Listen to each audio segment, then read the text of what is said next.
I also use it on my wheel well and give it a light scrub.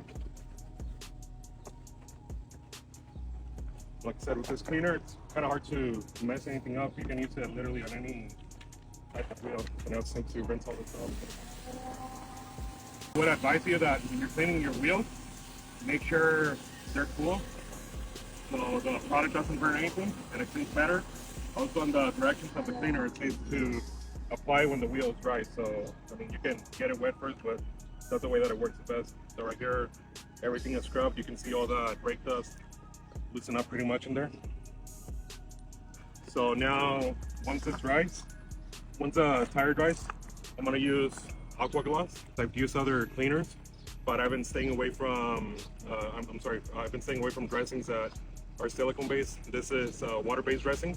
So you can use it on your tires and it's gonna give it a nice finish and it's not gonna attract as much dust or dirt. And also it's not gonna cause that browning on the face of the tire. So when you get the silicone dressing, it starts building that brownish finish, and most people just keep adding cleaner once it, start adding dressing.